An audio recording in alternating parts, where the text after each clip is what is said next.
Un saludo para todos. Aquí estoy en compañía de Camila Paredes y mi nombre es Angie Millán. Nosotras a continuación vamos a hablarles a todos ustedes acerca de los movimientos de mujeres y su participación política en Colombia, un suceso que ocurrió justamente por allá en el siglo XX. Y bueno, mientras nos dedicamos a este maravilloso arte que es dibujar y pintar, pues vamos a contarles un poco. Vamos a recobrar un poco la memoria y vamos a despuntarnos justamente en ese siglo XX, en donde esa sociedad se encontraba bajo un gobierno totalmente conservador. Claro, existieron muchos cambios y entre ellos fueron económicos, crítica social y por supuesto presión adelantada por algunos sectores de la población y por supuesto la influencia internacional. Como muy bien lo decía, la economía creció y gracias al pago de la indemnización por la pérdida de Panamá, todo se convirtió en inversiones y exportaciones. Bueno, sucesivamente ocurrieron situaciones y lo que fue la huelga y la masacre de las bananeras, surgió unos movimientos, unas movilizaciones obreras. ¿Se dieron intentos de creación de movimientos de izquierda? Claro que sí. Y junto a eso hubo otras manifestaciones. Manifestaciones sobre los derechos de la mujer indígena en Colombia. Resulta que gracias pues a todas esas migraciones, pues se introdujo casi que un aflojamiento en la dominación patriarcal, ejercida más que todo por la sexualidad. Entonces empezaron a haber como más relaciones de pareja, nuevos patrones de intimidad e inclusive de permisibilidad, de relaciones libres, madres solteras, tal vez extrañas a una sociedad campesina tradicional. Empezaron a criticarse, claro que cuando ocurren todos estos sucesos, pues hay muchas limitaciones, carencias. Y bueno, todo esto lo enfrentaban las mujeres en razón de su sexo y visibilidad. Me encanta esta parte porque justamente empezaron a llegar aquellos ecos de la agitación feminista. Bueno, donde empezaron ellas a reclamar sus derechos políticos, condiciones de educación, salud y trabajo. Sí, empezó una reforma totalmente moral. Ahora hablaremos un poco sobre la educación en las mujeres a principios del siglo XX. El acceso a la educación y a la cultura contribuyó notablemente al cambio de la vida de las mujeres. La reflexión intelectual, las letras y las artes hicieron visibles a la mujer a principios del siglo.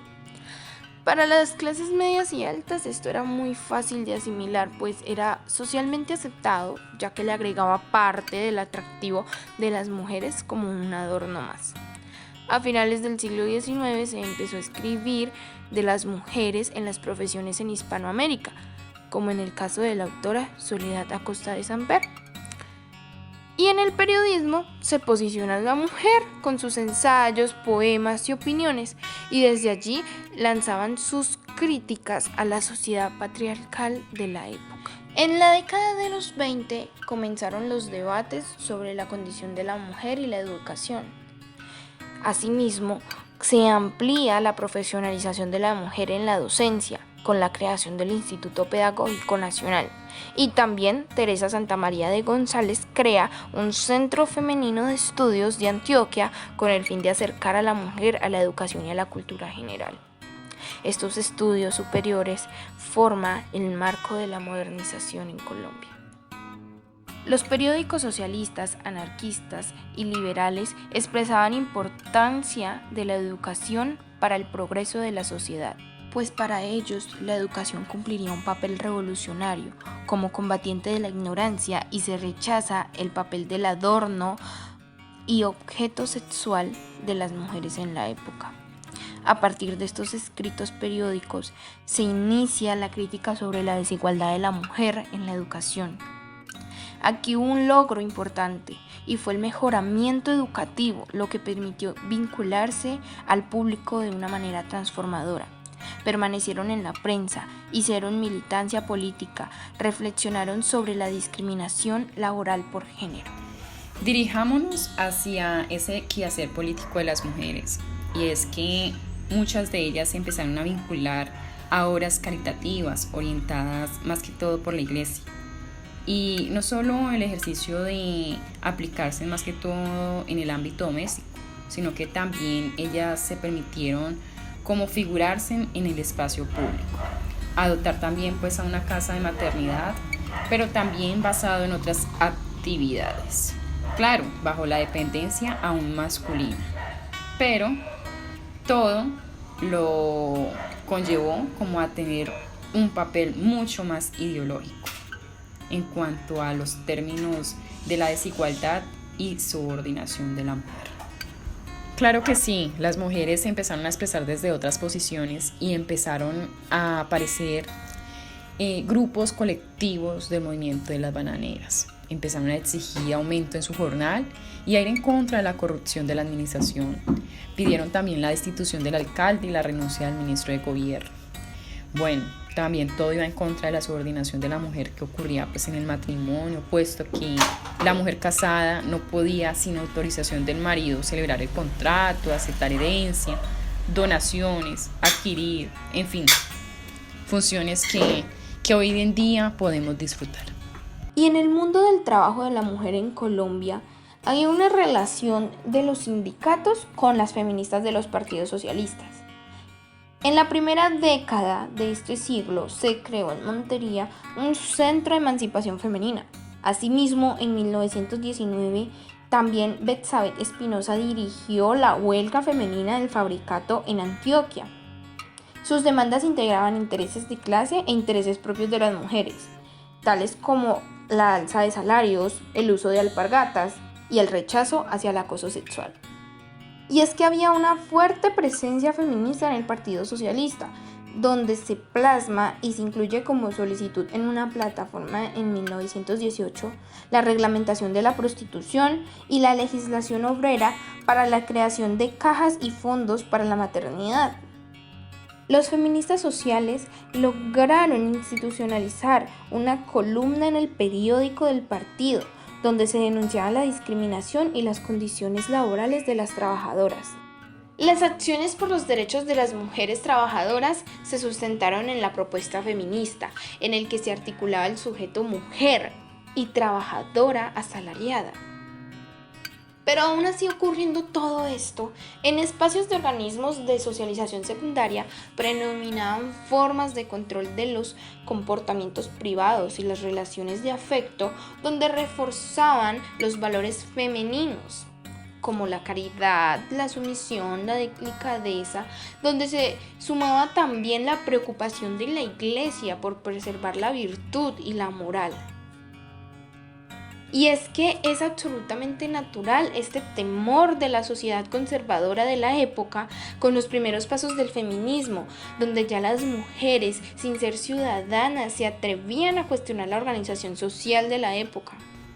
Bueno, llegamos a una parte favorita y es aquella diversidad en las formas de participación de las mujeres. Resulta que en el inicio de esta época pues hubo un florecimiento intelectual, lo que produjo que aquellas mujeres posibilitaran un poco aquella resonancia en cuanto a los ecos feministas. Entonces hubo mujeres muy intelectuales que asumieron esta utopía y se destacaron en su campo. Algunas como Susana Lozaga, Ana Restrepo y por supuesto María Rojas Tejada. También en el área rural, las mujeres empezaron a pensarse como sujeto colectivo y a potenciar aquellas expresiones políticas independientes, ¿cierto? A pesar de que no pudieran votar, ellas querían incluirse en ese campo político y empezaron a protestar contra aquellos atentados que ocurrieron en aquellas épocas, aquella inestabilidad laboral que sufrían. Y también firmaron un compromiso de solidaridad para trabajar por la mejora de sus sueldos y la reducción de la jornada de los trabajadores. Y la influencia internacional por el feminismo no se quedó atrás. En los organismos interamericanos se empezó a tener en cuenta el tema de los derechos civiles y políticos de la mujer. Podemos encontrar dos casos muy importantes, como lo fue en la Conferencia Interamericana en Chile de 1923, donde se dio el compromiso de adoptar una legislación para eliminar la desigualdad de género. O también tenemos la Conferencia Interamericana en Cuba en 1928, donde Una comisión del Partido Nacional de Feministas de Cuba sustentó que el estudio de los derechos políticos de la mujer debía integrarse en el programa de la conferencia, lo que logró que fuera aprobada el Comité Interamericano de Mujeres, donde hubo un avance en la aprobación de una convención sobre la nacionalidad de las mujeres. Y para finalizar este relato, la experiencia leyendo, dibujando y pintando nos permitió entender la importancia y el impacto que muchísimas mujeres provocaron para que hoy existan estos derechos. Y sabemos que el camino es largo, pero ellas en su manera aportaron esa semilla. Y es lo que representa el árbol. El árbol es ese crecimiento, ese cultivo de este movimiento. Y las mujeres, cada una de ellas representan a la diversidad femenina en Colombia. Y teniendo como retrato a la maravillosa María Rojas Tejada, una pionera, una de muchas que pelearon por nuestra educación y por el derecho del voto en la mujer. Bueno, ¿y la orquídea qué significa? Además de ser un símbolo patrio de nuestro país, representa aquel florecimiento, ese florecimiento intelectual de aquellas mujeres que empezaron a dar un cambio súper drástico y que hoy por hoy podemos disfrutar de muchísimos derechos. Somos más escuchadas, somos más empoderadas y por supuesto mucho más independientes. Respetan nuestros ideales y podemos participar en muchos campos y por supuesto ser una figura principal en muchos sucesos de la actualidad.